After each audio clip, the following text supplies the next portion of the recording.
누가 무언가를 보고 있습니다.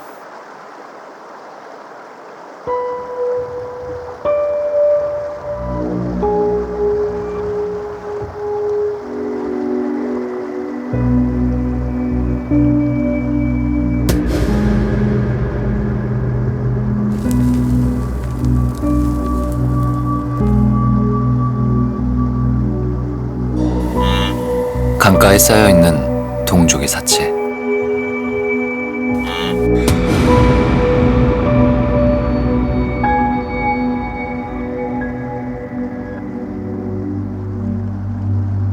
누가 죽였을까요?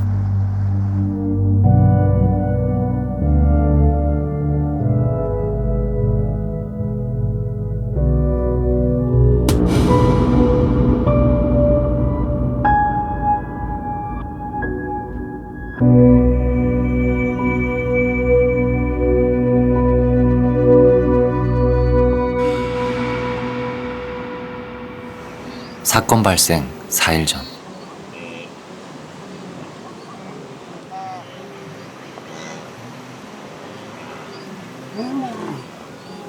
누가 무슨 소리를 들었습니다.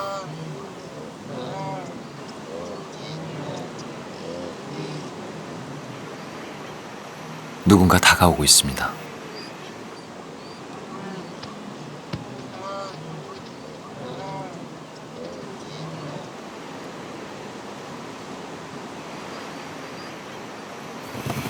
황급히 도망치는 늑대와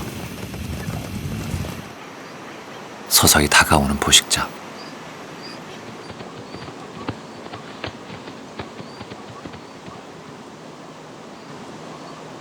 거리가 벌어진 후에도 누들은 안심하지 못합니다.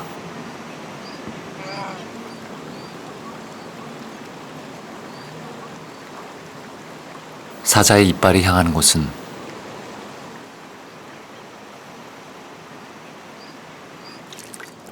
물입니다.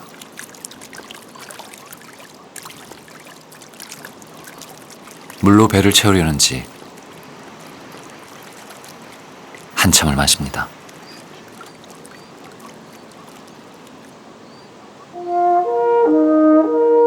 축 처진 눈과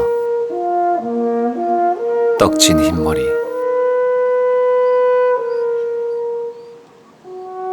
오래 굶주린 듯 비쩍 마른 몸에는 주름과 상처가 가득합니다. 왼쪽 이빨 하나는 아예 빠져 있습니다.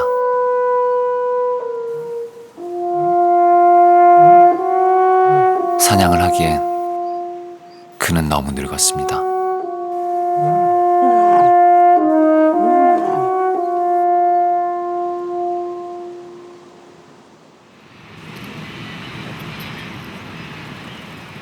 무사히 살아남은 누들이 이동을 시작합니다. 수백 마리가 강가에 모였습니다.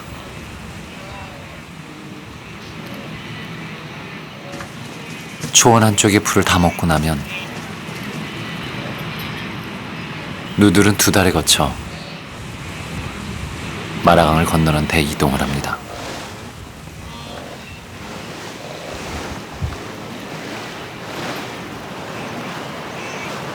풀이 많은 땅을 찾아 강 건너편으로 이동하는 것이죠.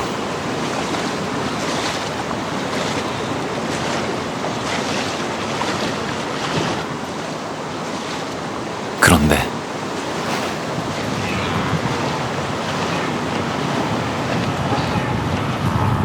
급히 왔던 곳으로 돌아가는 늑대.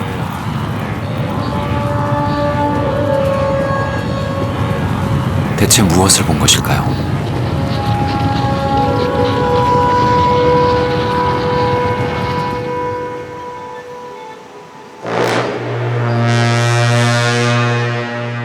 강 건너편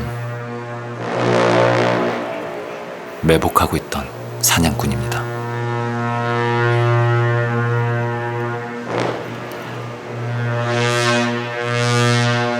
누가 건너오기만을 기다리고 있었죠. 대부분의 누들은 이동을 포기하고 당장의 생존을 택했습니다.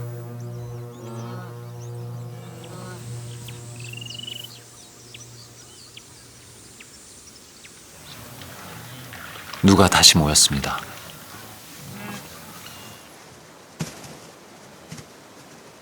오늘은 무사히 강을 건널 수 있을까요?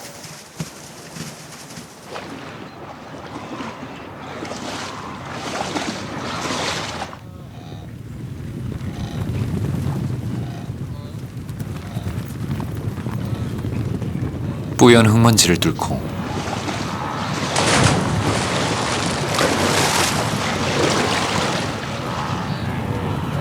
마침내 강 건너편으로 올라가기 시작합니다.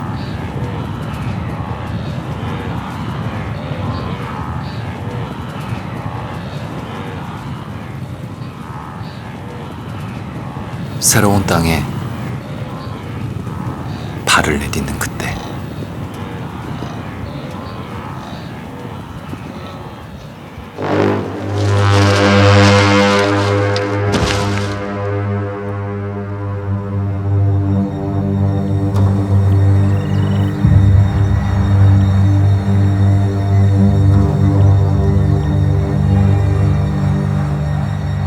먼지 속에 몸을 숨기고 있던 표범 한 마리가 사냥에 성공했습니다.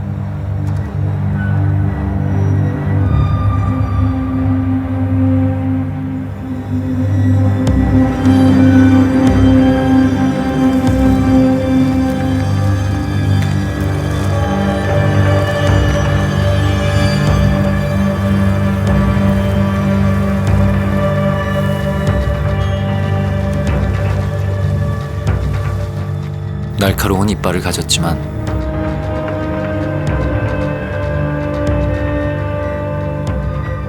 제 몸집만한 누를 공격하는 것은 결코 쉽지 않았습니다.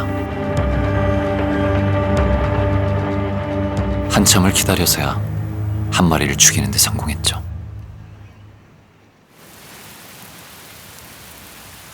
초원에 소나기가 내린 날, 강 건너편의 풀은 무성해지는데 누들은 쉽게 발을 떼지 못합니다.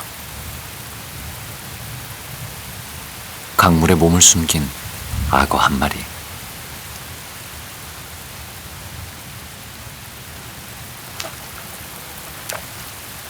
리더가 먼저 움직인 후에야 누들은 조심스럽게 그 뒤를 따릅니다.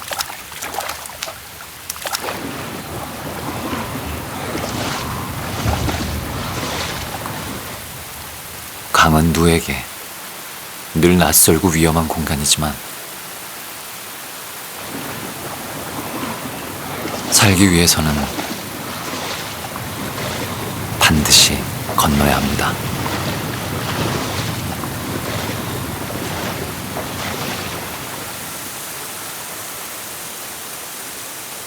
악어와 하마도 누를 몰살시킨 범인은 아니었습니다.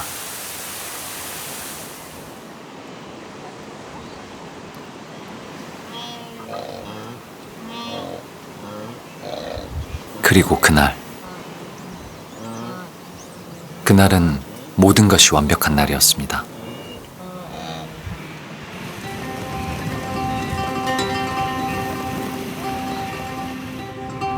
매복한 사냥꾼도 없었고 비도 오지 않은 맑은 날이었죠.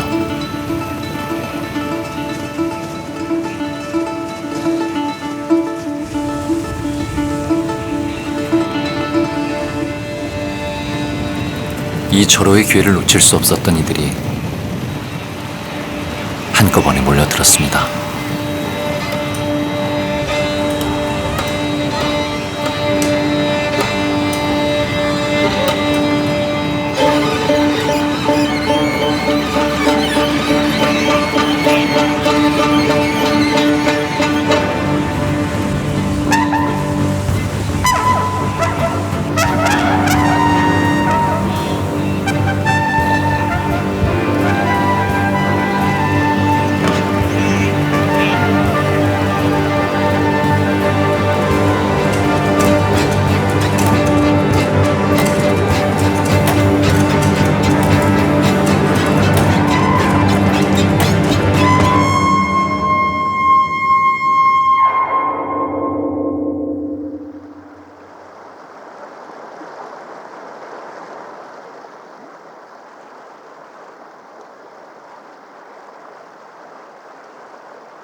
살아남은 새끼 한 마리가 죽은 가족들을 바라봅니다.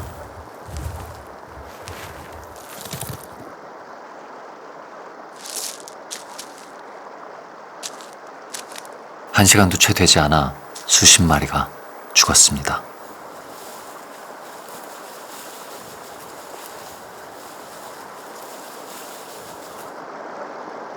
대이동 기간 동안 누를 가장 많이 죽인 범인은 그들 자신입니다.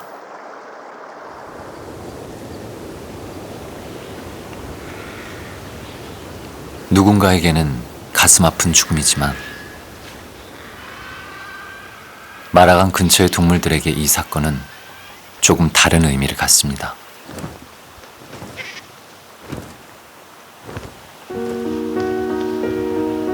강을 이동하다 죽는 누는 1년에 약 7,000마리.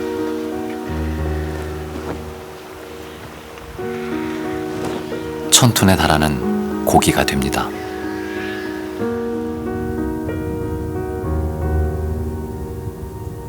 대왕고래 10마리에 육박하는 영양분이 마라강에 흐르고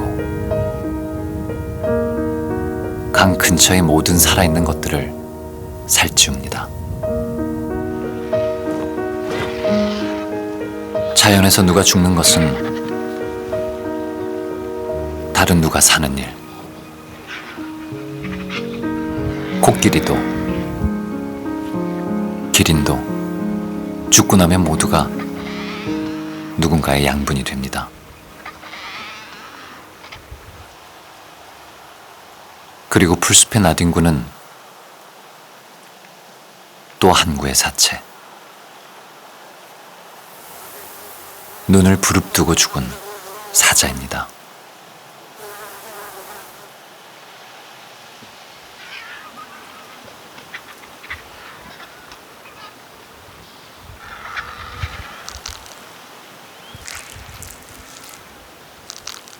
누군가를 먹는다는 것은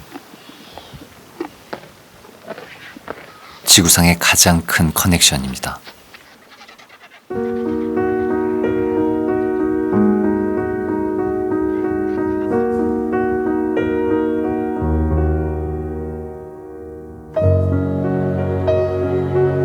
이빨이 빠진 늙은 사자의 죽음은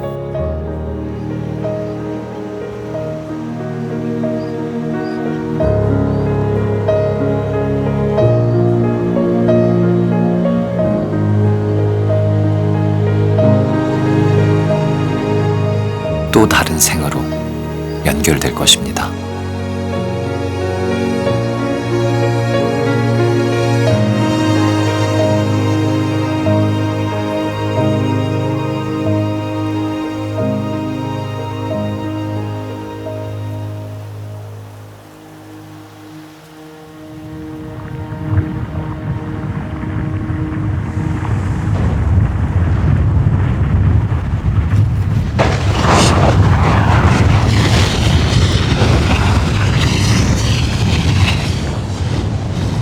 지구의 속살이 쏟아져 나옵니다. 땅속에 묻혀있던 칼슘, 철분 같은 무기물이죠. 모두 생명을 이루는 물질들입니다. 하지만 아직은 아무도 건드릴 수 없습니다. 그들이 나오기 전까지는요.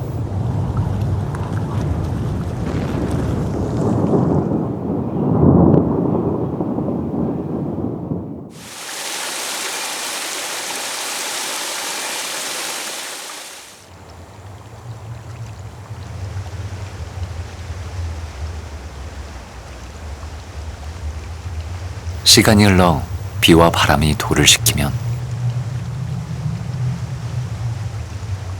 그들은 비로소 모습을 드러냅니다. 뜨거운 용암이 식어 굳은 돌 위에 희끄무레한 얼룩이 보입니다.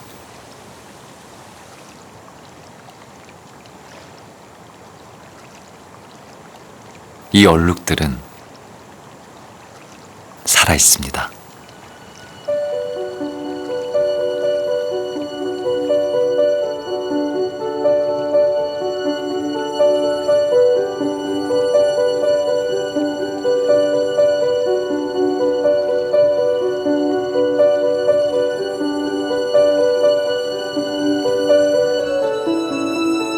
이 살아있는 얼룩은 돌을 깨고 부숩니다. 아래쪽에는 뿌리처럼 생긴 곰팡이를 가지고 있습니다. 곰팡이는 돌을 녹이고 쪼개서 영양분이 되는 무기물을 흡수하죠.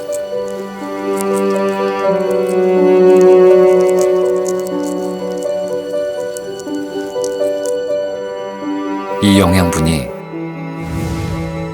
위쪽에 있는 녹조류까지 전달되고, 녹조류는 광합성을 해서 에너지를 만듭니다.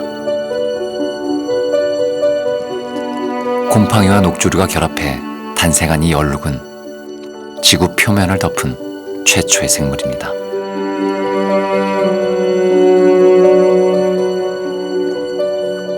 덕분에 지으리유, 땅의 옷이라는 이름을 갖게 되었죠.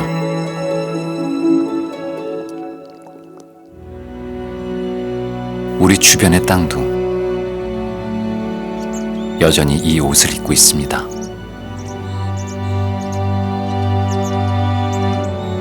극한의 환경에서도 살아남은 생명력을 가졌지만, 이들의 진짜 이야기는 죽음 이후에 시작됩니다.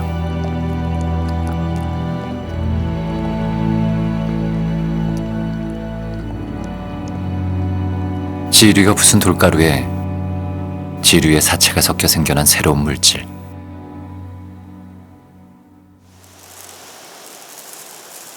모든 생명의 근원이며 우주에서 오직 지구에만 존재한다고 알려진 물질, 흙입니다.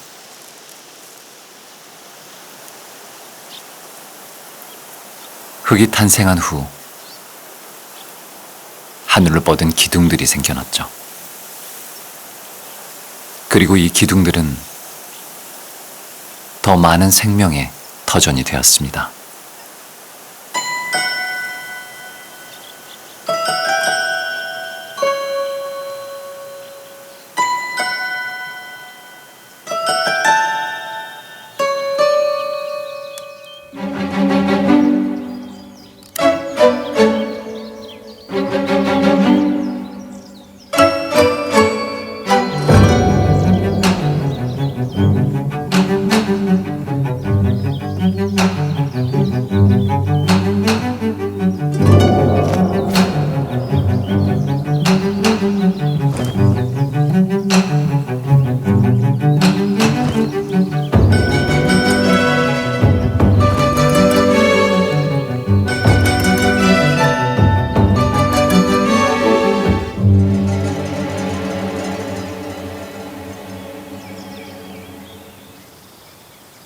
나무 위에 누군가 점찍 얻은 집이 보입니다.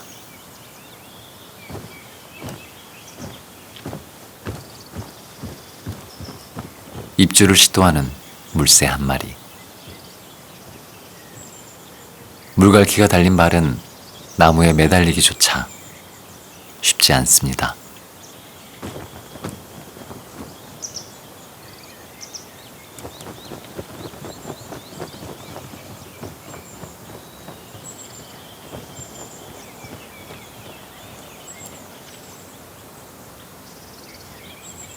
입구가 너무 좁아 들어가는 것도 버겁지만,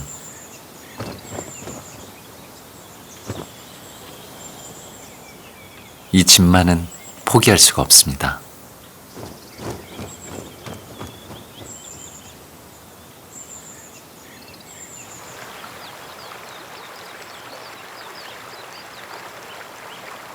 그는 물에서 왔습니다.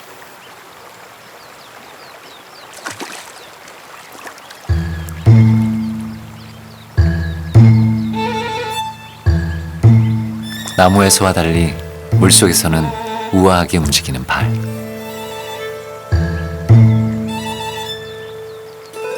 그의 눈을 사로잡은 것은 암컷입니다.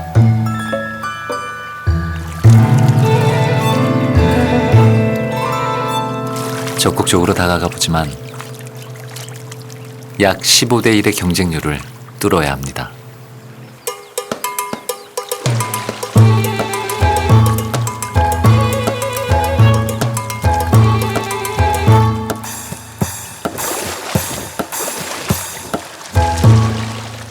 역시 강한 모습을 보여야겠죠.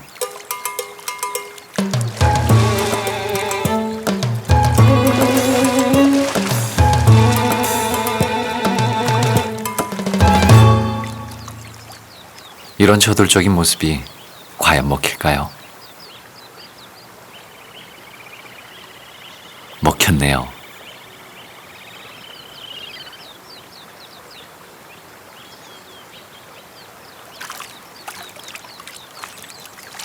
마침내 시작되는 짝짓기.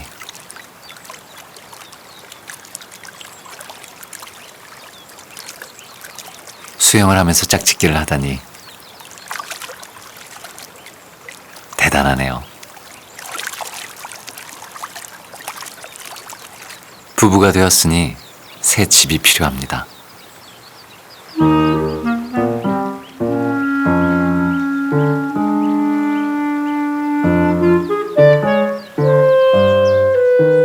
좋은 집만 구할 수 있다면 처음 가보는 외진 동네에서도 휘청거리면서도 어떻게든 버텨야겠죠.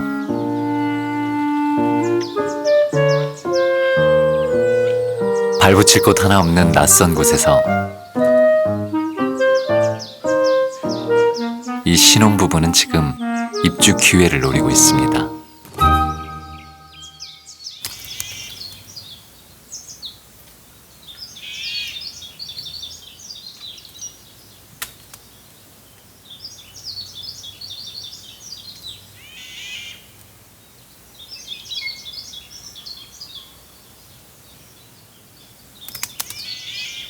신축이 한창인 공사 현장.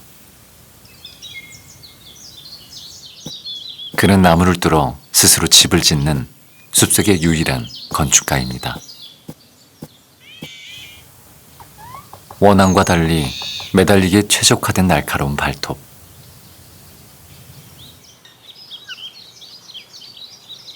이쪽도 막 살림을 차린 신혼부부입니다. 누구라도 탐낼 만한 신축 건물에 암컷 원앙이 접근합니다.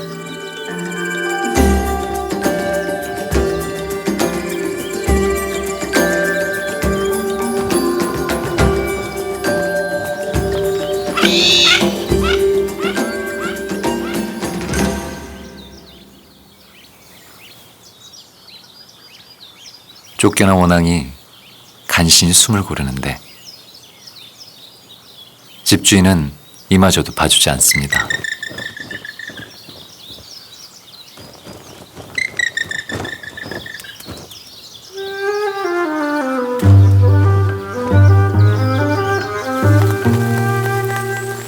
하지만 이대로 입주를 포기할 수는 없습니다.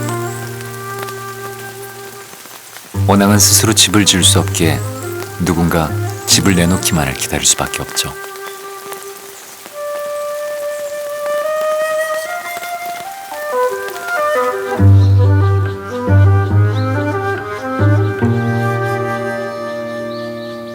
드디어 기회가 왔습니다.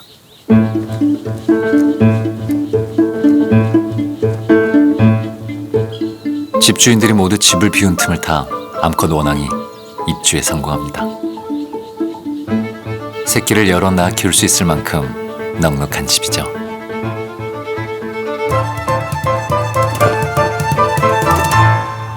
하지만 기쁨도 잠시 돌아온 집주인.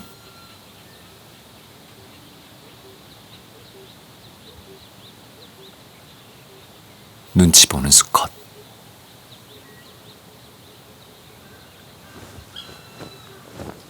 집주인이 집안을 들여다봤습니다.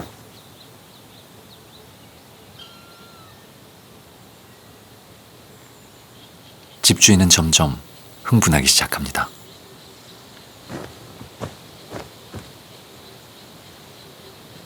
침입자는 결국 머리털을 뜯기며 쫓겨납니다.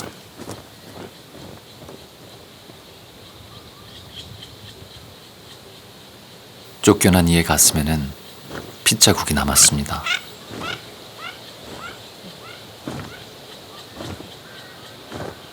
한번 침입을 당하고 나니 집주인의 경계심은 더욱 커집니다.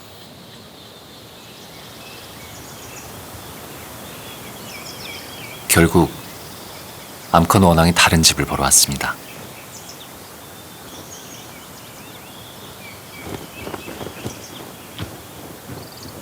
이곳은 딱따구리가 짓다 말고 버려둔 집입니다. 완성된 집이 아니기에 겨우 몸만 들어갈 크기라도 당장 알을 낳아야 하는 암컷에게는 절실한 보금자리입니다. 하지만 집이 오래 비어있는 데에는 다 이유가 있습니다.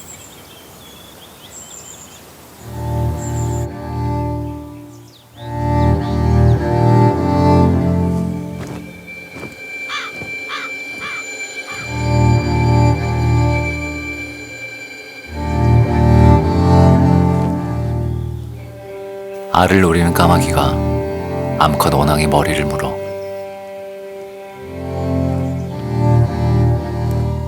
억지로 집에서 끌어냅니다.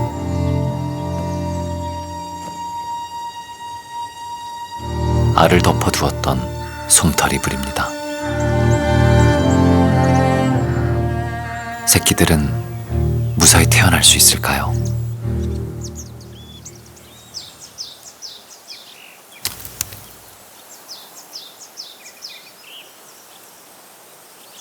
같은 시기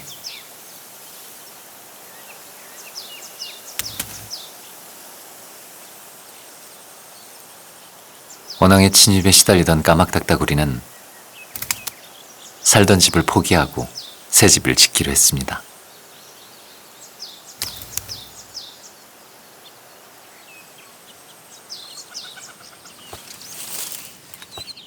공사가 끝난 후에야 먹이를 구하러 내려옵니다.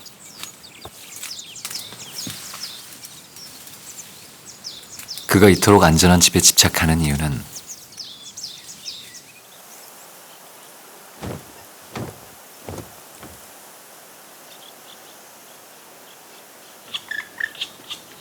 새끼들 때문입니다.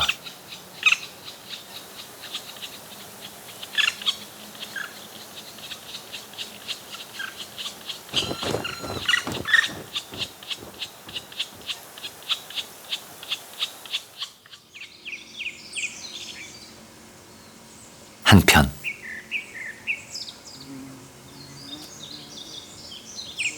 원앙과 딱따구리가 모두 떠난 빈집에는 대가족이 입주했습니다.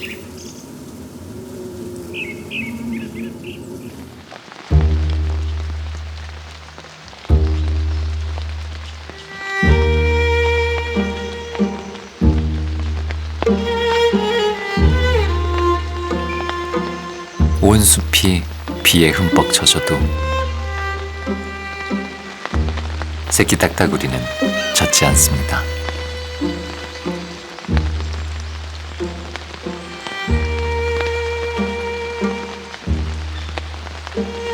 딱따구리가 판 구멍은 가장 나중에 젖습니다. 바람을 등지는 방향으로 지은 집이기 때문입니다.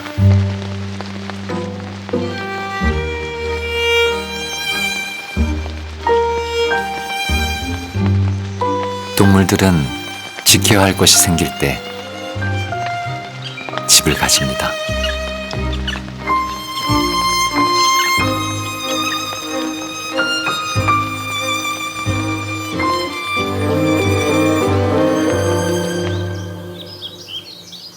오늘은 새끼 딱따구리에게 아주 특별한 날입니다.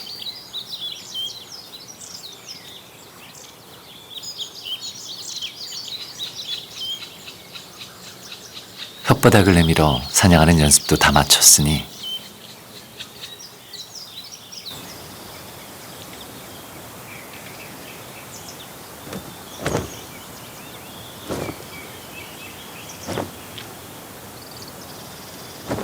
이제 집을 떠나 독립할 때입니다.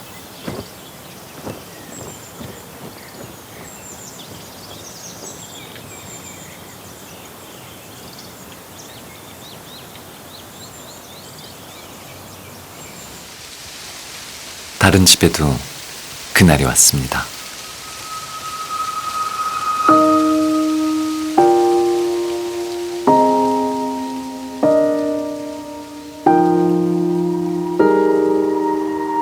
엄마가 먼저 날아가는 시범을 보이면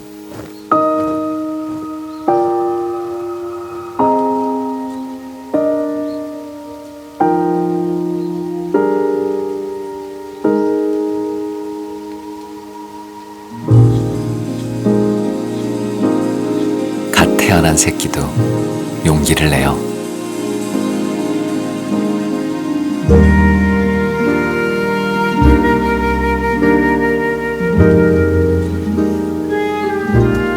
처음으로 세상에 발을 내딛습니다.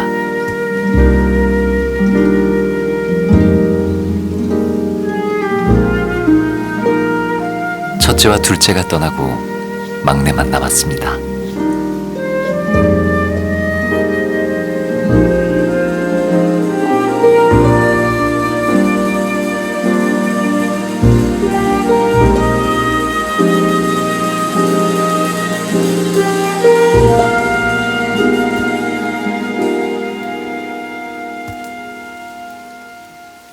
가족은 이제 떠나왔던 물가로 다시 돌아갑니다.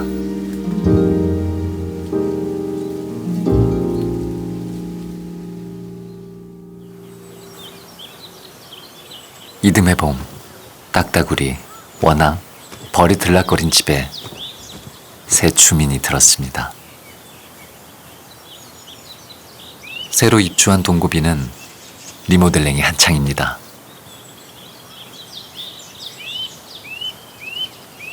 이제 전보다 훨씬 안전한 집이 되었네요.